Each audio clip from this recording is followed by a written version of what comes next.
told me from the start that you played around, it would have been fine. Then I would have played too, and I guess I would have had a good time. If you told me from the start that you played around, it would have been fine. Then I would have played too, and I guess I would have had a good time. Hello, I am Vincent-Tennell, and you are watching The Vincent-Tennell Show. I want to welcome a very special, iconic guest here with us today, Mr. John Crisp. He's a musician, author, and teacher. I'm so glad you're here. Thank you for coming. Thank you for having me. Oh, you're so welcome. I want to just get into, because you do so much. So I want to start with the Marcus Garvey, Harriet Tubman, Community Arts and Research Center. Yes. Yeah, we formed that, me and Mr. Charles Scott.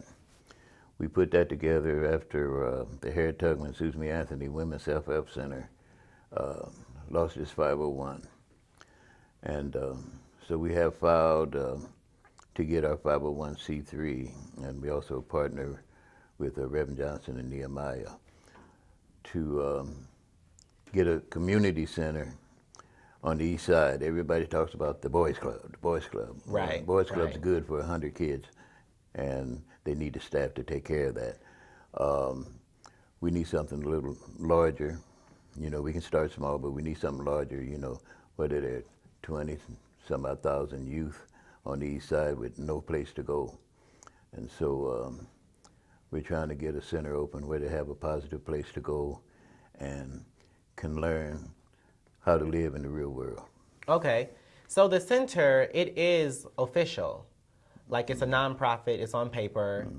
Well, we're still waiting for the federal government to send our paperwork back. Okay, but we're registered. We already, with the Illinois, we're a nonprofit. Okay. But not with the federal government yet.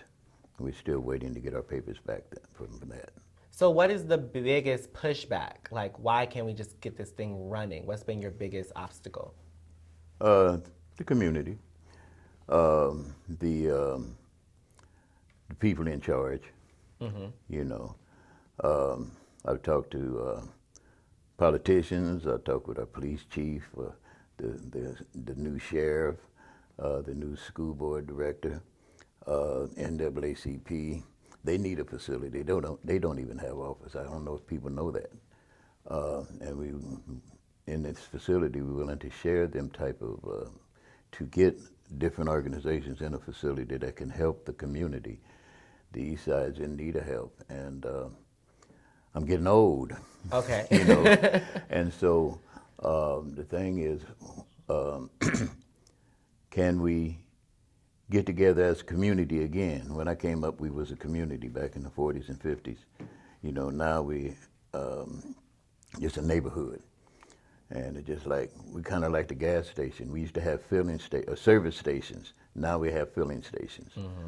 You know, and so like we need to get back to the community, getting involved. You know, the people that are in power don't care because all they're concerned about is their jobs. The churches can't help because the churches that were paid for now are back in debt because the building fund. Yeah. Now we're larger, you know, and we went from maybe 12 churches to 40 churches. They can have these bigger facilities, but they can't maintain them. The expense, you know, and so their concern is to keep the church open, right, you know. Right. And I feel that they're not putting God's words first by doing that, you know. That's what I love about Reverend Johnson. His church is open to the community to use. And so we do a lot of work over there at Calvary. Okay. So you said you're getting older. Do you feel like the younger generation is not stepping up to the plate? There's some that are stepping up, but they're limited because there's no positive places for them to step up. The jobs are going, you know, the crowded classrooms, you know. I'm in the back with Albert Betts at the Back in School, Stay in School program. These are kids that's been put out of school for some reason or other. And we have teachers over there that work with the kids. We get to do one-on-one because we got smaller classes. What the teachers is supposed to do is have one-on-one with their students. And our graduation rate is 93%. Okay. You know, so It's it's something that works. Yeah. And this is the same thing with the community center. It works because you give positive activity to the youth, and it's consistent every day. And then another thing great about GarveyTubman is that the parent of the child has to spend 4 hours a week in the program, or the child can't participate. Okay. So accountability. Yes, sir. Yeah, yeah. Another cool thing, the C9, Conscious 9. Mm-hmm. Okay, I attended one of their seminars. I think that's the last time I saw you, actually, at the seminar done by Hal Shields. Yes, and that's with the Center Bookstore. Okay. Religious Squadini. I don't think a lot of people know about that bookstore. Yeah, well, they know about it. They just don't visit it. They just don't You know, support it. Springfield's not a great spot to that supports black arts or what have you.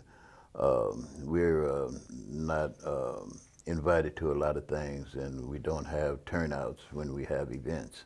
Because I thought that financial seminar was everything. I thought it was, it should have been packed. Yes, sir. Everybody should have gotten that knowledge. Yes, sir. But I guess the people that were supposed to be there were there, and I was there.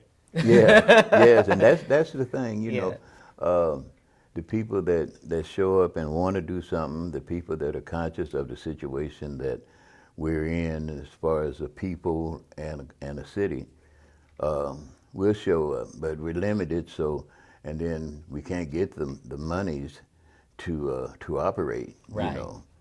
When I had Tubman Center, the Tubman Anthony Center, I had volunteers, and we were supported mainly by Miss Doris Turner. Right. And the monies that she was providing for us. And so like what happens is that we have people, retired people and professional people that would come in and teach and share their skills with the youth if there was a facility available. We can take the guns and the drugs out of their hand if a facility is available. We can invite the police to come and talk to the children, like we did this summer with Get 200 with Sam Johnson. He invited people into the summer program that we had, and they were able to talk to these people of authority, you know, from politicians to the police chief to teachers to different professional people that these young people need to see and know that school is serious. You know, I teach my classes that you have two things you have nothing to do with in your life. That's your name and the 12 years of school that you have to do. That's your 8-hour job. Right. And you have to get through that part of your life. Then if you continue your education, if you're going to go to college, you must go to a trade school. You must be able to offer a service to, in order to survive out here in the real world. And Yeah. the real world don't care about you. You can say it. I can say You it. can Okay. say it, yeah. Yeah. Absolutely. Now, you were a partner with the Keep It 200, Sam Johnson. Mm-hmm. So were you kind of behind their, I believe it was the first annual children's art sale or coloring book sale? Yes, sir. So you were behind that? Yes, sir. Okay. I teach a computer graphics class.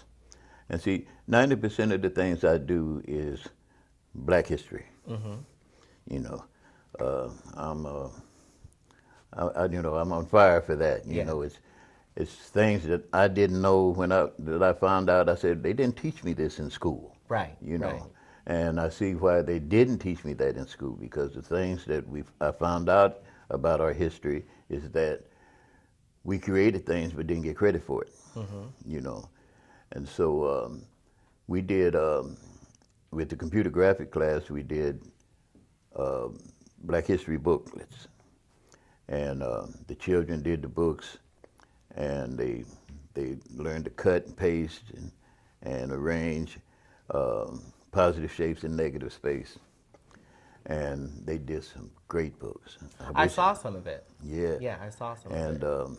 so like these things are happening. When I was working at the Boys Club, we had the Black History hang all around, and we printed up and we did books over there. And then one day I came in and my group, they said, Mr. Chris, you got to go in your office. We're going to have school today. Now these are 7 through 12-year-olds. Right. And they had 2 teachers, and the rest was the class. I was the principal. Okay. And so they was reading the Black history stuff to each other about, that they created off of the internet. Okay. And so they're learning their history. It gives them a whole different attitude toward school, And so like with them having a better attitude toward education and learning, to say, oh, I can be this, I can be that, just like Obama, They say, oh, now I can be president as a black child. But the first president of this country was a black man, but they don't teach that. Yeah, I remember you told me that. You had the pamphlets. I believe it was at Urban League Do the Right Thing, something like that. Yes, a sir. long time ago. You had pamphlets on the table explaining about John Henson. Yes, sir. Well, I had no idea about it. And since I discovered that information, I think 2004 or 5, something like that. And now, on the internet, they done gave John Henson his own country. He's not president, the first black president anymore, and then they got him looking like a Mexican. I'm saying, Whitewashed. so they took the definite black man and made him something else and put him someplace else, and so they still want Obama to be a black man. But there was 7 mixed presidents like Obama that passed for white. 6 of them passed for white. Abe Lincoln was one of them. Yeah. They used to call him Nappy Lincoln when he was running for office and stuff. Yeah. And they say he was the first president to have black people in the White House. I said, well, his family. Yeah. Yeah. Yeah. And we have books that you have authored, 27 in total. Well, I've created 40. I have 27 that's been published. Okay. Let's look at some of these. Okay. Okay. We have the Black History Calendar, 2016, African American Woman. Yeah, we do see those that. every year. Every year. Yeah. And And these what- are available at the bookstore. Yes, black bookstore. Yes, or you can get them from me over at the church, or you can see me riding down the street. Because we don't have a facility where it can be permanent that you can come and find this stuff. Okay. And none of the stores is willing to put it in their stores and sell it. And this is the Black History ABC book. Okay. Yeah. Now, I got 5 of those that I've created, and I tell black parents, if you're going to teach your children the ABCs, teach them the ABCs of their history. Yeah. And read to them while you're pregnant, because that goes to the child. Yeah. And read to them while they're small. That stays with them. There's something that they'll remember. And then it gives them the strength to be strong people in education and knowing that they're not enslaved people. Right. I think so much history we're given is everything is so downtrodden. Yes, Like sir. we were a great people before being enslaved. Yes. So this is the African American History Black Facts books. The gathering of information. If you think education is expensive, try ignorance. And I gather this is where we can find information about the mixed breed presidents before Obama. Yes, sir. Okay. And this is volume 1, so there's more than one of these as well. Yes. We plan to do 5 of those. Okay. And, well, we could do 100 of them as far as contributions that... 'Cause it's never black ending. people- Yeah. Yeah. Yeah. We don't get credit for the folding chair. Now, Thomas Edison did our light bulb, right? Uh-huh. Yeah, and his light bulb burned bamboo and paper. Mm-hmm. But Lewis Latimer created the coil that we still use today, that's in these lamps that we're sitting in front of now. Yeah. He's not mentioned, Yeah. We were the first automakers, but they don't teach that. They give Henry Ford all the credit. Henry Ford couldn't paint his cars without George Washington Carver, you know, and he was the greatest scientist that ever lived. Yeah. He created so many things. He was in one with God. And the plants, they said he was crazy because he talked to the plants, you know. And so like, it's when you find these things out, and then we have people, black people that's ending now, oh no, that ain't true. Why? Because they did such a good job brainwashing them kindergarten through 12th grade. Yeah, I think they don't want us to know how great we are. They know how great we are. We Yes, don't know. right. So if we don't tell our story, nobody else will. That's right. And this is what I've been dedicated to do the past 50 years. And, okay, we have the Black History coloring book, so this is fun. Yes. Now this book here, I created it for parents and children to do something together. It's quotes of black historians. And you read the quotes, or have the child read the quote, and then see if they know the meaning of the quote. And then they be able to color the picture. You know, you can cut the picture out and hang it up, or you can leave it in the book to show when a family or friends come by that their child did this and did that and did this. And so it's a thing where mom, dad, child can get together and do something positive and learn about their history. Because, yeah, I see, even though it's a coloring book, adults can learn from this, too. Yes. Well, most adults that look in my book say, "I didn't know that." I say, "I know you didn't know that because it's not offered." And we are so great as a people. So many things has been stolen from us, and so like what we have to do is to share that information, and it's available. See, when I was coming up, we had the library, and it opened at a certain time and it closed at a certain time. Just like TV went off at 9 o'clock, Right, you know, right. and it stayed on to 12 o'clock, well 10 o'clock, and then 12 started staying on 12 o'clock on Saturday. Yeah. And you probably couldn't get on nothing on Sunday. Well, the same thing with the library. It closed, and it was only open so long Saturday, and it's closed all day Sunday. Well, the advantage that the people and the youth have today is the internet. What created by a black man, the world's fastest computer, Philip Omega. He cut a beehive in half and saw the networking and how the bees, all of the bees, their main concern was to take care of the queen. And he saw that, and so he hooked up a bunch of computers and had a main computer, and boom, and it worked. And so they're using that today. He don't get no credit for it. He got paid for it, but they don't write about it. You have to go and research and find that out. But even before him, there were other computer people at Microsoft and what have you that created things, you know. Cascade Soap as a black man, you know. The home surveillance unit, a black woman, she died, but she created that. You know, she don't get no credit for it, you know.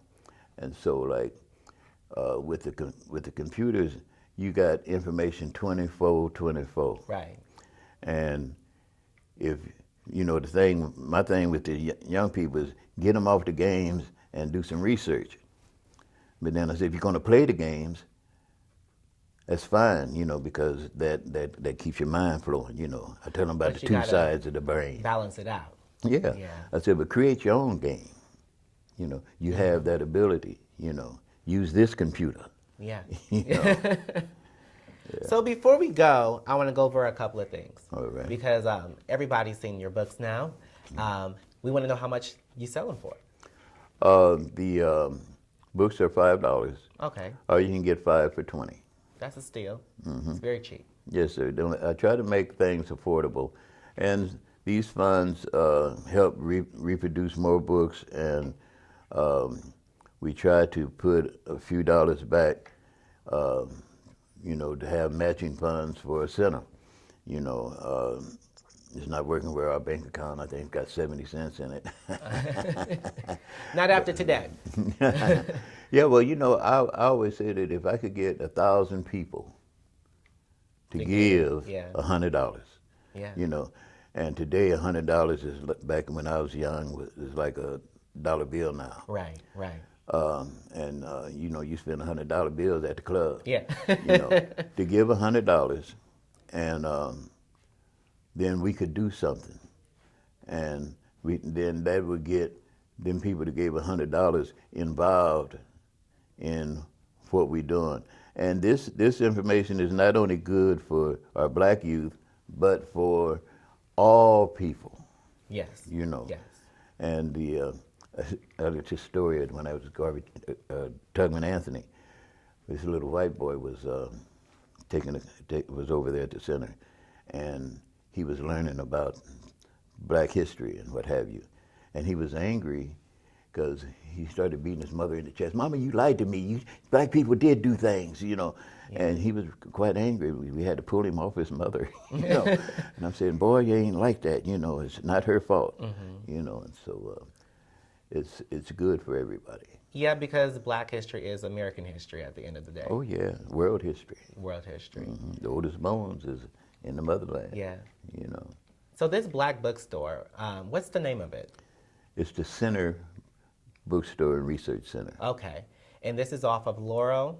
Okay. What's the exact address? I think 2012 and a half. Okay. And then I know there's a black or African flag. African flags hanging out front. So you'll see it. And people know about it, you know. Is that place, you know, every time you mention it, that place where them flags is hanging, you know. And it's just that I had to leave town to promote and sell my product because people here, black people here, don't seem to be too interested.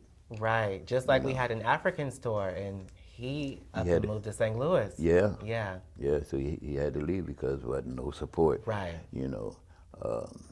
And I just put that up to the man did a very good job on this plantation. Because when I moved back here in '85, I said, how I end up back on this plantation, you know. Yeah. And so the past 30 years, I've been dedicating my life to working with youth because that's what I've been doing all my life all over the country. And we need it, and we appreciate it. I just hope in the future we can get you on social media, like Facebook or Twitter or something like that. I need a distributor, someone that can distribute my work. And somebody help us out. I need somebody that my nephews and nieces and friends that see. I'm still rotary phone, so I need somebody that can set me up a web page and show my stuff, and then teach me how to get into it and look at it get me used to looking at it every day. I have a friend, Choma.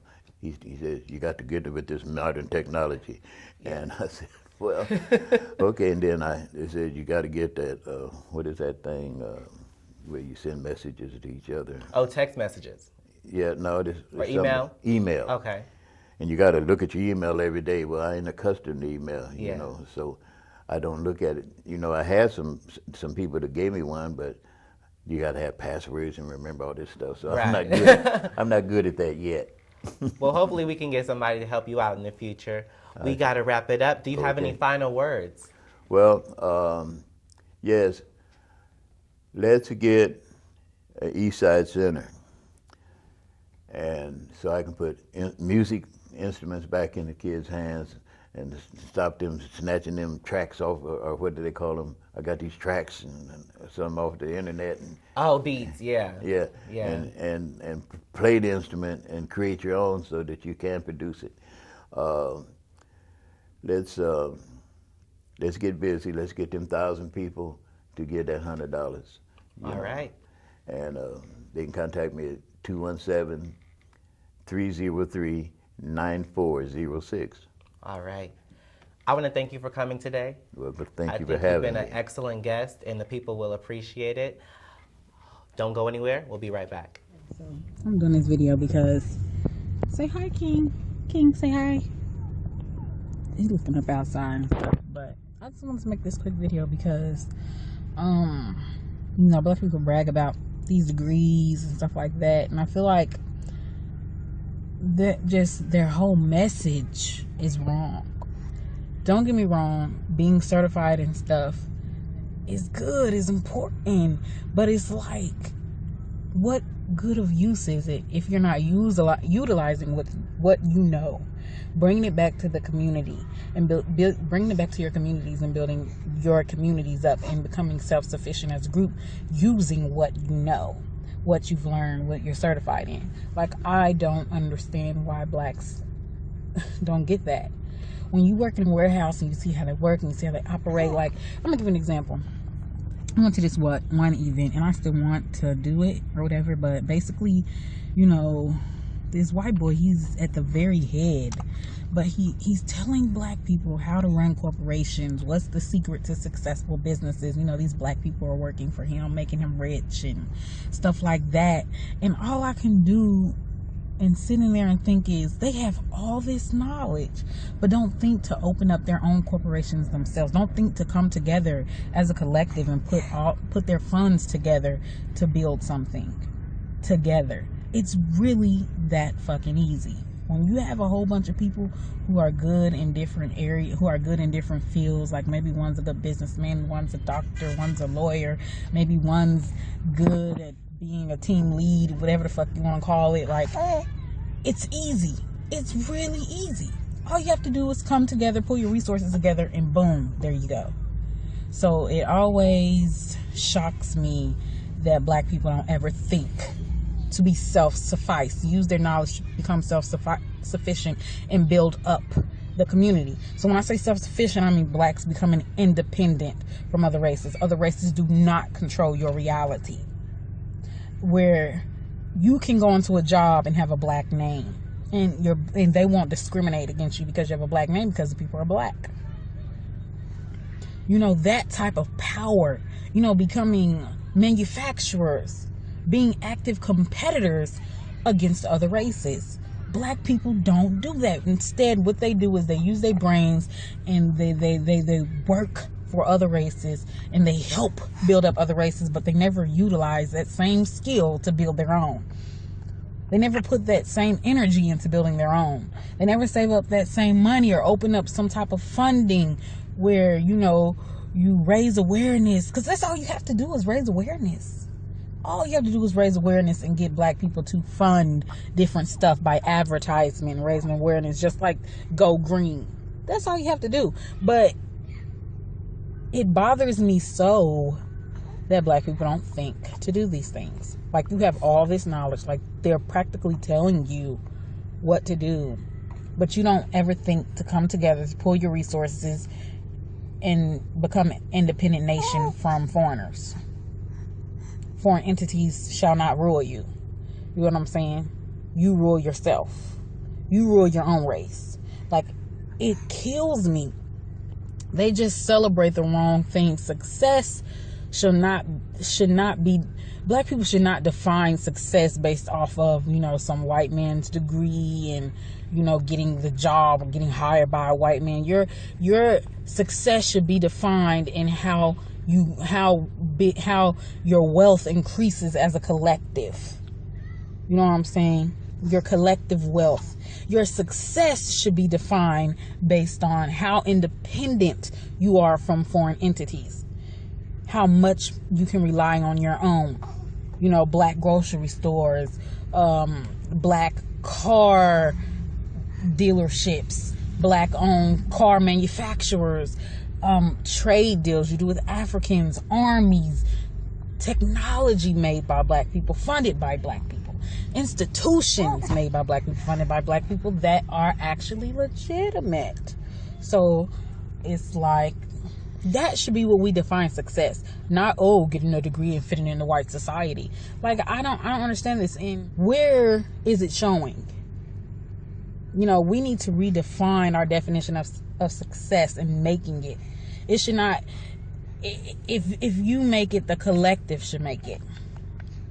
Because there's power in numbers. I love him. Maybe I should call. Maybe I should call.